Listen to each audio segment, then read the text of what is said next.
Jeeva today பார்வையாளர்களுக்கு வணக்கம். இன்றைய நேர்காணலில் ரூஸ்டர் ஊடகத்தினுடைய ஆசிரியர் ராகுல் அவர்கள். வணக்கம் சார். வணக்கம்.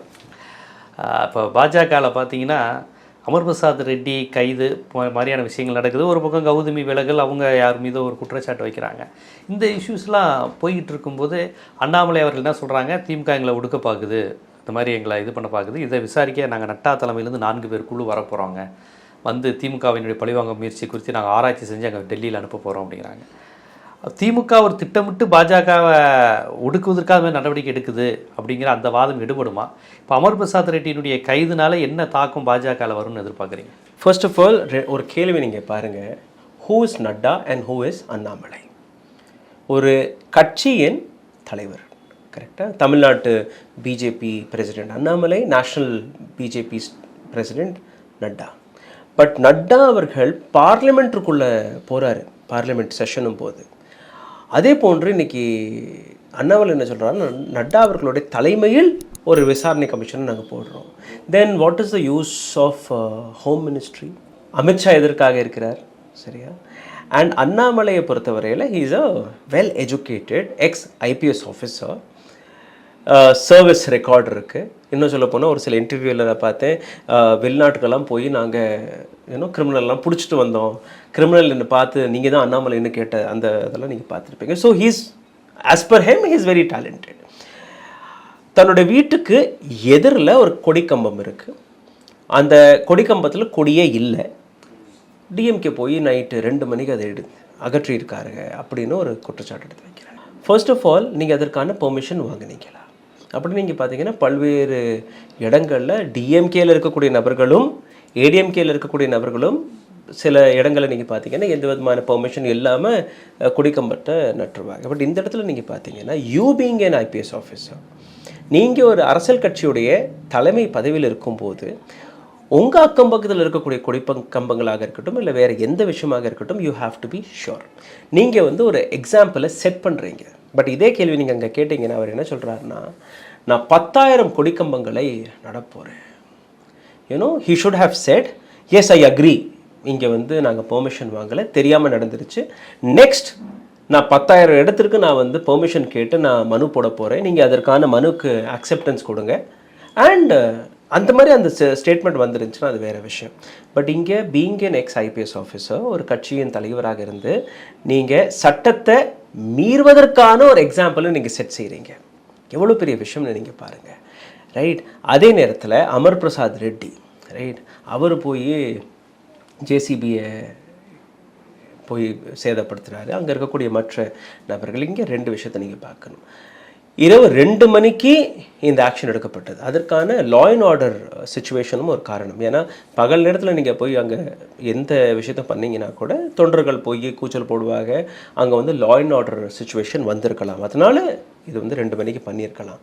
பட் இதே இடத்துல நீங்கள் இன்னொரு விஷயத்தை நீங்கள் பார்த்தீங்கன்னா, அமர் பிரசாத் ரெட்டி ஒரு அரசாங்க ஊழியர்கள் போய் ஒரு விஷயத்தை எடுத்து வைக்கும்போது அது நீங்கள் தடை போட்டிருக்கீங்க. அதற்காக தான் அவர் இன்றைக்கி சிறையில் இருக்கிறார். இன்னொரு விஷயத்த அவங்க என்ன சொல்கிறாங்கன்னா, அதில் தளபதின்னு எழுதியிருந்துச்சு, ஜேசிபியில் தளபதின்னு எழுதியிருந்துச்சு. யூஸ்வலாக நீங்கள் பார்த்தீங்கன்னா கார்ப்பரேஷன் வாடகைக்கு தான் இந்த மாதிரி ஜேசிபி மிஷின் எல்லாம் எடுத்துகிட்டு வருவாங்க. மேக்ஸிமம் கவர்மெண்ட்டுடைய ஜேசிபி மிஷின் எல்லாம் போகாது. ஓகே, அந்த ஜேசிபி மிஷின் ஒரு திட்டமிட்டே செஞ்சுருக்கட்டும். That was on government duty for that couple of hours. நீங்கள் அரசியல் ஒரு அரசாங்கத்தோடைய சொத்து இல்லைன்னா கூட அது யாரும் ஒரு பொது நபருடைய சொத்து. அப்போ அதை நீங்கள் இடிக்க முடியுமாங்கிற ஒரு கேள்வி வருது. இன்னொரு பக்கம் பார்த்தீங்கன்னா அமர் பிரசாத் ரெட்டி தொடர்ந்து சேலஞ்ச் கொடுத்துட்டே வந்தார், என்னை நீங்கள் தொட்டு பார்க்க முடியுமா, என்னை நீங்கள் அரெஸ்ட் பண்ண முடியுமாங்கிற பல்வேறு விஷயங்கள். பட் இதையெல்லாம் பார்க்கும்போது பிஜேபி ஒரு இடத்துல ஒரு அகங்கார நிலையில் ஷிஃப்ட் ஆகிட்டு இருந்துச்சு. நானும் பிஜேபியில் இருக்கக்கூடிய ஒரு சில பேர்கிட்ட பேசியிருக்கேன் இப்போ இந்த 2-3 நாளில். ஸோ அதில் ஒரு எக்ஸ் பிஜேபி பெண் தலைவி அவங்க என்ன சொல்கிறாங்கன்னா, பிஜேபி இன்றைக்கி காலகட்டத்தில் ஒரு குண்டர்கள் கையில் போய் சிக்கிட்டுருச்சு, ரைட்? பிஜேபியில் இருக்கிற தலைவர்களே வருத்தப்பட்டு. ஆமாம் ஆமாம் ஆமாம். இன்னொரு விஷயம் அவங்க என்ன வைக்கிறாங்கன்னா, சீனியர் லீடர்ஸ்களுக்கு இடம் இல்லை. இன்றைக்கி பொன் ராதாகிருஷ்ணன் எங்கே இருக்கார்? ஒரு இன்டர்வியூ, ஒரு ஸ்டேட்மெண்ட், ஒரு ட்வீட் நீங்கள் பார்த்தீங்களா? யூனோ அண்ட் அவரை பொறுத்தவரையில் நீங்கள் பார்த்தீங்கன்னா இன்றைக்கும் அவருடைய அந்த யூனோ தொகுதியில் அவருக்கு மரியாதை இருக்கு, மதிப்பு நாகர்கோவில் இன்னைக்கு கூட, ரைட்? பட் அந்த மாதிரியான அந்த ஸ்டேச்சரில் இருக்கக்கூடிய ஒரு தலைவரை நீங்கள் வந்து ஓரங்கட்டிட்டீங்க, ரைட்? எச் ராஜா அண்ணாமலைக்கு முன்பு தமிழ்நாட்டில் ஒரு கான்ட்ரவர்ஷியலான ஸ்டேட்மெண்ட் கொடுக்கக்கூடிய நபர் யாருன்னா எச் ராஜா, ரைட்? இன்னைக்கு அவர் எங்கே ஆர்எஸ்எஸ்ல இருந்து இருக்கிறவர்கள் அவர் இன்னைக்கு அவர் எங்கே இருக்கிறாருன்னு நீங்கள் பார்த்தீங்கன்னா நோபடி நோஸ். அந்த மாதிரி பல்வேறு நபர்கள் பிஜேபி தமிழ்நாட்டு பிஜேபியில் இருக்கக்கூடிய ஒரு சில முகங்கள், அந்த எல்லா முகங்களுமே இன்னைக்கு மறைக்கப்பட்டிருக்கு. இன்னைக்கு யார் இருக்காருன்னா அண்ணாமலை, அமர் பிரசாத் ரெட்டி போன்ற நபர்கள், யூனோ. ஸோ ஒரு சில யங் ஃபேஸஸை வச்சு அதுதான் ஒரு வாட்டி நீங்கள் பார்த்தீங்கன்னா அண்ணாமலை கொடுத்த ஒரு ஸ்டேட்மெண்ட், பஸ்ஸில் இப்போ மேலே இருக்க ஆட்கள் கீழே இறங்கினா தானே நாங்கள் ஏற்றுவோம். ஸோ இந்த புது ஆட்களை நீங்கள் ஏற்றிட்டீங்க, பட் பழைய ஆட்களுக்கான அந்த எக்ஸ்பீரியன்ஸ் அதை நீங்கள் இவங்களுக்கு ஷிஃப்ட் பண்ணுறதுக்கு முன்னாடி ஏற்றிட்டீங்க. ஸோ அந்த எக்ஸ்பீரியன்ஸே இல்லாமல் ஒரு வண்டியை நீங்கள் ஓட்டிகிட்டு போகும்போது அது நிச்சயமாக அது ஆக்சிடெண்ட் ஆகும். இன்றைக்கி அந்த நிலையில் தான் இவங்க நிற்கிறாங்க, ரைட்? அதே நேரத்தில் நீங்கள் பார்த்தீங்கன்னா பல்வேறு நபர்கள் கட்சியை விட்டு வெளியில் போகிறது மட்டுமல்லாமல் கட்சியிலேருந்து வெளியே போகும்போது ஒரு ஆழமான வருத்தத்தை தெரிவிச்சுட்டு வெளியில் போகிறாங்க. உதாரணத்திற்கு கௌதமி அவர்களுடைய ரெசிக்னேஷனை நீங்கள் பாருங்கள், ரைட்? அண்ட் இதற்கு முன்னாடி அந்த காயத்ரி ரகுராம், ரைட்? காயத்ரி ரகுராமுடைய தவறு என்ன, ரைட்? இன்னொரு பிஜேபி லீடர், பெண் லீடர், அவருக்கு அவதூறு பரப்பும்படி ஒரு நபர் பேசுகிறார், ரொம்பவே தவறாக பேசுகிறார், கொச்சையாக பேசுகிறார். ரெண்டு பேரும் கூப்பிட்டு வச்சு நீங்கள் பஞ்சாயத்து பண்ணுறீங்க. பட் அதுக்கு முன்னாடி இதே காயத்ரி ரகுராம் தானே அந்த பெண்ணுக்கு குரல் கொடுத்துட்டு இருந்தாங்க. ஸோ நேஷ்னல் பாலிட்டிக்ஸாக இருக்கட்டும், இல்லை இன்றைக்கே நீங்கள் போய் கேட்டிங்கன்னா கூட தாய்க்குழமைன்னு தான் பேசிகிட்டு இருப்பாங்க. பட் அந்த பெண்களுக்கு உண்மையிலேயே அங்கே இடம் இருக்கான்னு நீங்கள் பார்த்தீங்கன்னா தே ஆர் ஜஸ்ட் டால்ஸ், பொம்மைகள் மட்டும்தான், ரைட்? நமிதா, குஷ்பு, கௌதமி, காயத்ரி ரகுராம் எல்லாருமே அவங்க வந்து தன்னுடைய யூனோ கரியரில் சாதித்த நபர்கள், யூனோ பிரபல. அவங்களுக்கு வந்து ஃபேமஸ் ஆகிறதுக்கு எந்த விதமான அவசியமே இல்லை. They are already famous. They have already, you know, done their bit. வந்து தான் ஃபேஸ் வேல்யூ ஆகணும். ஆமாம், பிஜேபியால் அவங்களுக்கு ஒன்றும் இல்லை, பிஜேபிக்கு அவங்களால நிறைய கிடைக்கிது, ரைட்?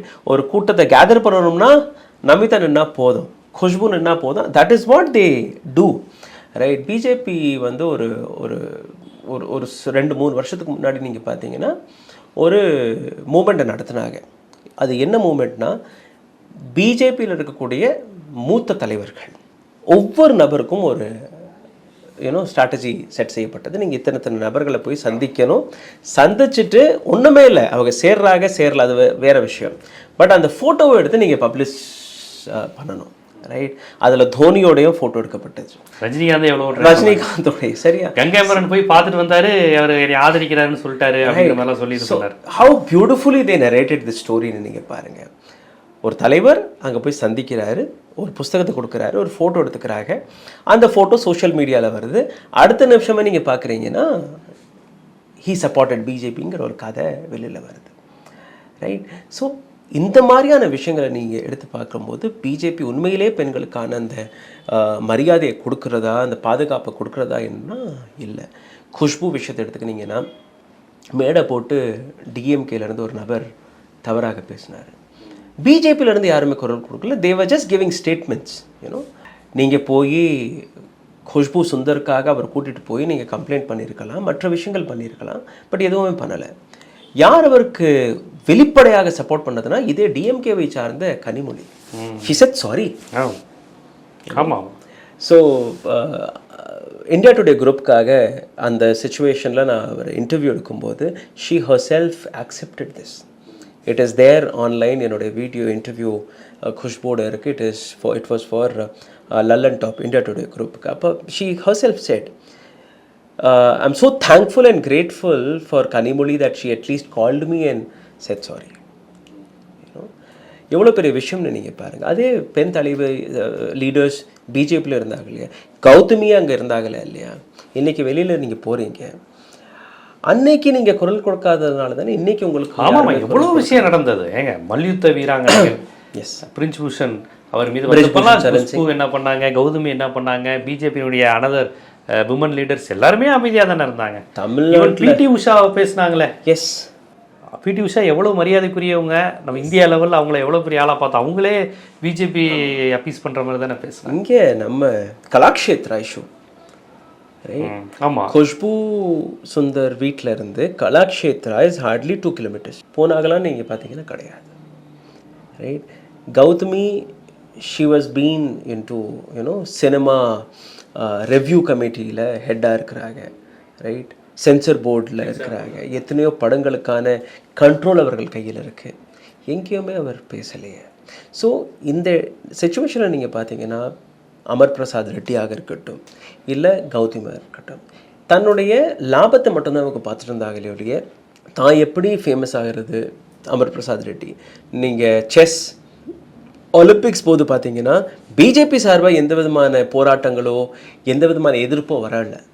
எப்போ வந்துச்சுன்னா பிரைம் மினிஸ்டர் மோடியோடைய ஃபோட்டோ போடலை, இவர் ஒரு போஸ்டர் எடுத்துகிட்டு போய் அதில் போய் ஒட்டுறாரு. ஸோ நாங்கள் ஜெயிச்சிட்டோம், நாங்கள் பாருங்கள் பிரைம் மினிஸ்டர் மோடியோடைய ஃபோட்டோ போட வச்சோம்னு சொல்கிறத விட நீங்கள் தன்னுடைய கட்சியை எவ்வளோ இழிவுபடுத்திருக்கிறீங்கன்னு நீங்கள் பார்க்கணும். நீங்கள் கேட்டு வாங்கியிருக்கிறீங்க அந்த மரியாதையை. Right, you should have approach. Right, அந்த ஒலிம்பிக்ஸ் நடத்துவதற்காக மத்தியிலேருந்து ஏதோ சப்போர்ட் கிடச்சிதுன்னா நீங்கள் அதை எடுத்து வச்சுருக்கணும். ரைட், அதெல்லாம் எதுவுமே இல்லாமல் நீங்கள் ஃபோட்டோ இல்லாமல் நீங்கள் எப்படி போடுறீங்க? பிகாஸ் கடந்த 9 ஆண்டுகளாக இந்த அரசாங்கத்தில் ஒரே ஒரு போஸ்டர் பாய் யாருன்னா நரேந்திர மோடி அவர்கள் மட்டும்தான். அவரை தாண்டி வேறு யாருமே வெளியே வரக்கூடாது. எதிர்கட்சியில் இருக்கக்கூடிய மாநிலங்கள் அவங்க என்ன பண்ணாலுமே அந்த இடத்துல போய் எப்படியாச்சும் தன்னுடைய எங்களால் தான் இது வந்தது என்கிற ஒரு விஷயத்தை அவங்க எடுத்து வைக்கிறாங்க. ஆமாம். ரெண்டாவது, பிஜேபிக்குள்ளேயே வேறு யாருடைய ஃபோட்டோவும் வரக்கூடாது. இன்றைக்கி தமிழ்நாட்டில் அண்ணாமலை தன்னுடைய போஸ்டர்களை எடுத்து வச்சுட்டு இருக்காரு. உத்தரப்பிரதேசத்தில் யோகி ஆதித்யநாத் ஒரு இடத்துல தன்னுடைய இமேஜை க்ரியேட் பண்ணிகிட்ருக்காரு. இதை தாண்டி வேறு யாருன்னு நீங்கள் பார்த்தீங்கன்னா யாருமே கிடையாது. கர்நாடகா பிஜேபி தலைவர்கள் யாரும் இத்தனைக்கும் எடியூரப்பா பெரிய லீடர், பசவராஜ் பொம்மை ஒரு பெரிய லீகசி உள்ள ஃபேமிலி, பொம்மை ஃபேமிலி, அவர் யாருமே அடையாளம் இல்லை. மோடி அமித்ஷாக்கா ஓட்டு போடு. சார், மத்திய பிரதேசத்தில் சிவராஜ் சிங் சௌஹான், ஆமாம் ரைட், இன்னைக்கு நேற்று அவர் சீஃப் மினிஸ்டரில் 18 ஆண்டுகள் வரை மத்திய பிரதேசத்தில் யாருடைய அரசாங்கம்னா பிஜேபியோட அரசாங்கம். நடுவில் 1.5 வருஷத்துக்கு மட்டும்தான் ஆட்சி கைமாறியது. அதற்கு பின்னும் எப்படியாவது நீங்கள் பேக்டோரில் போய் நீங்கள் அந்த ஆட்சியை கலைச்சிட்டீங்க. கரெக்ட். இந்த எலெக்ஷனில் ராஜஸ்தான், மத்திய பிரதேஷ் இந்த காட்சிகள் தமிழ்நாட்டுக்கு வர்றதில்லை. பட் நீங்கள் பார்த்தீங்கன்னா உள்ளுக்குள்ளே கேடர் அடிச்சுக்கிறாங்க. அந்த விஷுவல்ஸ் எல்லாம் பல சோஷியல் மீடியா தளங்களில் வெளியில் வந்துட்டுருக்கு. மத்திய பிரதேசத்துடைய சீஃப் மினிஸ்டர் சிவராஜ் சிங் சௌஹானுடைய ஒரு சின்ன பிட்டு போஸ்டர் கூட ஒட்டுமொத்த எலெக்ஷன் கேம்பெயினில் கிடையாது. ரைட், அண்ட் அங்கே யாரை நீங்கள் நிறுத்தியிருக்கிறீங்கன்னா கேபினெட் மினிஸ்ட்ரி பதவியில் இருக்கக்கூடிய எம்பிக்களை கீழே அவங்களுடைய பதவியை இறக்கி நீங்கள் எலெக்ஷனில் நிறுத்த வச்சுட்டீங்க. ரைட், சிந்தியா மாதவராஜ் சிந்தியா அண்ட் ஃபேமிலின்னு நீங்கள் பார்த்தீங்கன்னா மத்திய பிரதேசத்தில் மிகப்பெரிய பேர் போன்ற ஒரு ஃபேமிலி. அவரை நீங்கள் காங்கிரஸ்லேருந்து கூட்டிகிட்டு வர்றீங்க, அவருக்கு ஏவியேஷன் மினிஸ்ட்ரி பதவி கொடுக்குறீங்க, சீஃப் மினிஸ்டராக நாங்கள் போட்டுருவோம் அப்படி இப்படின்னு நீங்கள் ஒரு இமேஜை க்ரியேட் பண்ணீங்க. இன்னைக்கு எங்கே நிற்கிறாருன்னா he is also standing in election. But யார் சீஃப் மினிஸ்டர் கேண்டிடேட்னு யாருக்குமே தெரியாது. ரைட், ஸோ இங்கே என்ன நடக்குதுன்னா நாங்கள் யாரை கை வைக்கிறோமோ இவங்க தான் மினிஸ்டர், இவங்க தான் சீஃப் மினிஸ்டர். கேபினெட்டில் இருக்கக்கூடிய சிறந்த மினிஸ்டர்ஸ்கள், you take petroleum minister Hardeep Singh, you take finance minister Nirmala Sitharaman, you take Ashwini Vaishnav, railway minister. இந்த மாதிரி ஒரு லிஸ்டே இருக்கு. they have never faced election. அவங்க யாருன்னே மக்களுக்கு தெரியாது. மக்கள் யாருன்னு அவங்களுக்கு தெரியாது. இவர்களுடைய பேக்ரவுண்டை நீங்கள் பார்த்தீங்கன்னா foreign ministry of external affairs Jaishankar இவங்கெல்லாம் யார்? ஐஏஎஸ் படித்து ஒரு ஒரு இல்லை இந்த மாதிரியான கவர்மெண்ட் பதவியில் இருந்த நபர்கள். சரியா? இன்னைக்கு இவருக்கு ஃபேவராக யாரெல்லாம் நடந்துக்கிறாங்களோ, ஆமாசாமி யாரெல்லாம் போடுறாங்களோ, you come I'll make you minister. So pick and choose பண்ணி மினிஸ்டர். அப்போ பிஜேபிக்கு கூட லாபம் கிடையாது. பிஜேபிக்கு லாபம் கிடையாது. இப்போ நாளைக்கு நிர்மலா சீதாராமனை நீங்கள் தேர்தலாம் நிறுத்துறீங்கன்னு வச்சுக்கோங்க, எங்கேருந்து நிறுத்துவீங்க?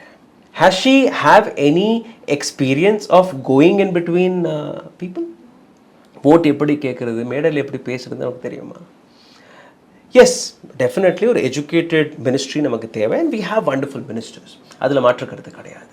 பட் அவங்க மக்கள் மத்தியிலிருந்து வந்தாங்களான்னு நீங்கள் பார்த்தீங்கன்னா தே ஆர் நாட் யூனோ மக்களுடைய தலைவர்கள் கிடையாது. இப்போ தமிழ்நாட்டில் பார்த்தீங்கன்னா, இப்போ நீங்கள் இந்திய அளவில் சொல்கிறீங்க, தமிழ்நாட்டில் பிஜேபியின் முகமாக இன்றைக்கி இருக்கிறது அண்ணாமலையும் அதுக்கப்புறம் அமர் பிரசாத் ரெட்டியும் தான். எஸ், நீங்கள் சொன்ன மற்ற தலைவர்கள் எல்லாரும் பிஜேபியா அப்படின்னு மறக்கிற அளவு ஆகிட்டாங்க. இப்போ அந்த அமர் பிரசாத் ரெட்டியே இப்போ வச்சதுனால தான் அவங்க அண்ணாமலையெல்லாம் அப்படி பேசுகிறாங்க. இப்போ இவரை வைத்ததும் கௌதமி விலகியதும் கிட்டத்தட்ட ஒரே நாளில் நடந்திருக்கு. அவங்க குற்றச்சாட்டுகிற அழகப்பன் இந்த மாதிரி விஷயங்கள்லாம் அமர் பிரசாத் ரெட்டிக்கு தெரியுமா? அவங்களுக்கு தெரியும், தொடர்பு நிச்சயமாக தெரிஞ்சிருக்கலாம். ஏன்னா அவருடைய லெட்டர் நீங்கள் படிச்சீங்கன்னா லெட்டரில் இருக்கக்கூடிய அந்த 6 லைன் நான் படிக்கிறேன், நீங்கள் கேளுங்க. அந்த 6 லைன்லேயே ஒட்டுமொத்தமாக கிளியராக எடுத்து வச்சுட்டாங்க என்னோட என்ன நடந்துச்சுன்னு. கௌதமி தடிமலாங்கிற ஒரு சிறந்த தமிழ் நடிகர். It is with a very heavy heart and deep disillusionment that I have taken the decision to resign my membership from Bharatiya Janata Party. I had joined the party 25 years back, contributed my effort towards nation building. Even though all challenges I have faced in my life, I have honored that commitment. Yet today I stand unimaginable crisis point in my life, find that not only do I not have any support from the party and the leaders, but it has also come to my knowledge that several amongst them have been actively helping and supporting the very same person who has been betrayed my trust and cheated me with my life's earning. தமிழில் அப்படியே சொல்லிடலாம். 25 ஆண்டுகளாக நான் பிஜேபியில் இருந்தேன். ரொம்பவே ஆழ்ந்த மனதுடன் இன்னைக்கு பிஜேபியிலேருந்து வெளியேறுறேன். எந்த கட்சிக்காக என்னுடைய கஷ்டமான காலத்தில் கூட ரொம்ப ஆனஸ்டாக அந்த கட்சிக்காக நான் போராடினேனோ, அந்த கட்சி அந்த கட்சியில் இருக்கக்கூடிய எந்த தலைவருமே என்னுடன் நிற்கவில்லை. எனக்கு கிடைச்ச தகவல் படி யாருக்கு எதிராக நான் கேஸ் பதிவிட்டேனோ, யாருக்கு எதிராக நான் கம்ப்ளைண்ட் செய்தேனோ, அதே நபருடன் என் கட்சியை சார்ந்த பல நபர்கள் தொடர்பில் இருக்கிறார்கள், அவருக்கு உதவுகிறார்கள். அதனால் நான் வெளியேறுகிறேன். தெளிவான நாள் வார்த்தை. ஏன்னோ நான் கட்சிக்கு ஆனஸ்டாக இருந்தேன். 25 ஆண்டுகளாக கட்சிக்காக உழைத்தேன். கட்சியும் எனக்கு எந்த விதமான சப்போர்ட்டும் பண்ணலை, லீடர்ஸும் பண்ணலை. இதுக்கு பின்னாடி இருக்கக்கூடிய கதையை நீங்கள் கேளுங்க. ஒரு 20 ஆண்டுகளுக்கு முன்பு இதே அழகப்பன் என்கிற நபர், அவர் ஒரு லேண்ட் புரோக்கராக இருந்திருக்கிறாரு.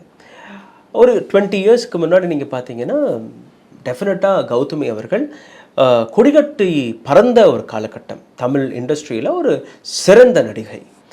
அவர்கிட்ட வந்த பணம் எல்லாமே இவர் மேனேஜ் பண்ணிட்டுருக்காரு. She was single mother then, right. இடம் வாங்குறது, கொடுக்கறது, இது எல்லாமே பண்ணிட்டு இருந்திருக்காரு.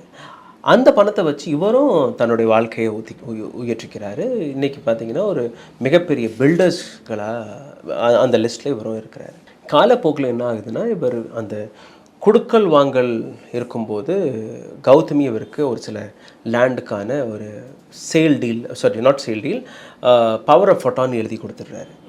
அதில் இவர் ஏதோ ஊழல் பண்ணிடுறாரு. இந்த ஊழலுக்கான என்னுடைய பணத்தை திருப்பி கொடுங்கன்னு கேட்கும்போது என்னால் நல்லா கொடுக்க முடியாது அப்படின்னு இவர் மிரட்ட ஆரம்பிக்கிறாரு. தென் இந்த லெட்டர் படி நீங்கள் பார்த்தீங்கன்னா டெஃபினட்டாக கட்சிக்கிட்ட போய் கௌதமி அவர்கள் பேசியிருக்கார். கட்சி தலைவர்கள்ட்ட போய் இந்த விஷயத்தை எடுத்து வச்சுருக்காரு. இந்த மாதிரி இந்த நபரினுடைய லேண்டெல்லாம் சீட் பண்ணி வாங்கிட்டாரு, you better get me. And கௌதமிக்கு என்ன வருத்தம்னா 25 ஆண்டுகளாக ஒரு கட்சிக்காக நான் உழைச்சிட்ருக்கேன். நான் பிரைம் மினிஸ்டர் மோடியோட ஃபோட்டோ எடுத்துக்கிறேன், அமித்ஷா வந்தால் நான் போய் நேரடியாக சந்திச்சுக்கிறேன், நீங்கள் சொன்ன அதே நட்டா அவர்களுடன் நான் போய் I am able to meet, அண்ணாமலையுடன் நான் போய் மீட் பண்ணுறேன். பட் எனக்கு ஒரு பிரச்சனைன்னு வரும்போது கட்சியும் நிற்கலை, லீடரும் நிற்கலை. அப்போ எதுக்காக எனக்கு அரசியல்? எனக்கு வேண்டாம், ஷீ சேஸ். ஸோ இதே மாதிரியான எலிகேஷன் தானே அன்னைக்கு இவங்க காயத்ரி ரகுராம வச்சாங்க. எனக்கு ஒரு பிரச்சனை வந்துச்சு, என்னுடைய கட்சியில் இன்னொரு பெண்ணுக்கு ஒரு பிரச்சனை வந்துச்சு, நீங்கள் யாருமே அந்த பெண்ணுக்கு சப்போர்ட்டாக பேசலை. இன்ஃபேக்ட் எங்களை ட்ரோல் பண்ணீங்க நீங்கள் சோஷியல் மீடியாவில். காயத்ரியெல்லாம் ரொம்ப ட்ரோல் பண்ணாங்க. நீ துபாய்க்கு எதுக்கு போன அப்படி இப்படி ரொம்ப அசிங்கமாலாம் பேசுகிறாங்க. அண்ட் அசிங்கமாக பேசுகிறத விட ஒரு பெண்ணுடைய பர்சனல் ஒரு மானத்தை ரொம்ப கொச்சப்படுத்தி பேசுகிறீங்க நீங்கள், ரைட்? அந்த மாதிரி இருக்கும்போது how this political party says that we stand for women, right? உங்களுடைய ஸ்மிருதி இரானி ராகுல் காந்தி என்னை கண்ணடிச்சிட்டாரு, ஃப்ளைங் கிஸ் கொடுத்துட்டாருன்னு சொன்னாங்க. சாரி, கண்ணடிக்கல, ஃப்ளைங் கிஸ்ன்னு சொன்னாங்க. அவர் பார்லிமெண்ட்டை பார்த்து போயிட்டு வரேன்னு கொடுத்தது யாரை, எந்த குறிப்பிட்ட நபரை பார்த்து? ஸ்மிருதி இரானி உட்கார்ந்துருந்த இடத்துல இருந்து கரெக்டாக 3வது ரோ, அதே ஸ்மிருதி இரானிக்கு பின்னாடி நீங்கள் பார்த்தீங்கன்னா ஒரு நபர் தெரிகிறாரு, ரைட்? அவர் தான் பெண் வீராங்கனைகளை பிரிஜ் பூஷன் சரண் சிங், ரைட்? நீங்கள் திரும்பி பார்த்து ஒரு வார்த்தை அந்த நபரை பற்றி பேசியிருந்தீங்கன்னா I would have stood behind you. The entire nation would have stood behind you.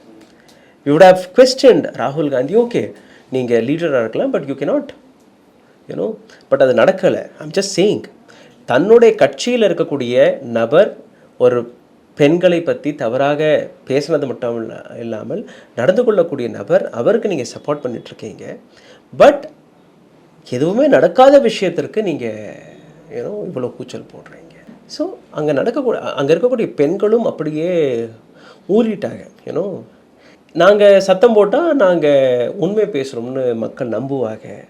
So if you see, she screams for nothing, right? Manipur விஷயத்தை பற்றி நீங்கள் கேள்வி கேட்டிங்கன்னா she will not answer.